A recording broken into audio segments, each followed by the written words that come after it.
A newborn baby boy, surprisingly, had a pig's tail. The father took out a pair of pliers, cut off the tail. The boy, Pete, grew up and became a little fat boy. He could do nothing, but only one thing, eat. His parents couldn't afford to feed him, so they sent him to a specialized school. It's more like a pig farm. School is all about eating. Whoever ate the fastest was the best. The other students are burying their heads in the food, but none are as good as Pete. Pete's so gifted that he broke the school's fastest record. Pete graduated and made a career out of eating. He managed to become a professional Olympic eater. He made it to the finals of the world-class eating championships. His opponents came from all over the world. Pete was way ahead. Halfway through his meal, he looked out into the audience.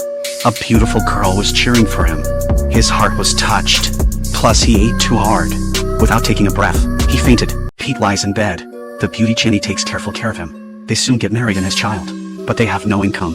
Together, they enter various eater contests to win prizes. Expensive caviar is served in the mouth like pig food. Jenny gets sicker and sicker. Finally, she dies from overeating. Before she died, Jenny left Pete with a son.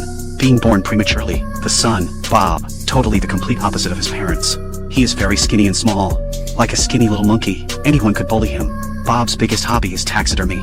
He could taxidermy a massive bear and makes it look like it is alive. His taxidermy is known far and wide. His business is booming. However, he needs a father to feed. His father has grown to over 1,000 pounds and should eat hundreds of pounds of food every day. The father, however, is extremely displeased with him and cursing his son every day. Cursing him for his small stature and eating not as much as his own kitty. He constantly oppresses his son and brags about his past, how great he was, how many trophies he won. The son, Bob, does his best to take care of his father. Every day he suffers from his father's enormous material and mental torture. Bob takes care of his father in every way.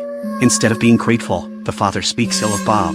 Bob leaves the house in a huff, but forgets to lock the cat's cage. The cats peer through the doorway. Hungry for days and nights, they salivate at the father.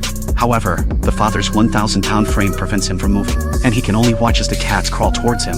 When the son returns, he smells a pungent odor. The father lies motionless on the couch, his stomach torn open in a large gash, blood pouring all over the floor. Bob looks around at it all. The cats are still gnawing on the bones, looking at his father's broken body. Bob is surprisingly calm inside, with not a single tear.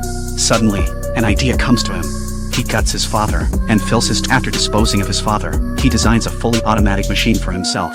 He straps himself into this machine, and waits for the machine's sharp knives to fall. A few months later, the museum has two more sensational pieces. One is a huge human specimen, with a bunch of cats sticking out of his stomach. The other is a headless specimen, but this one is so perfect that the art world fights over it as a treasure.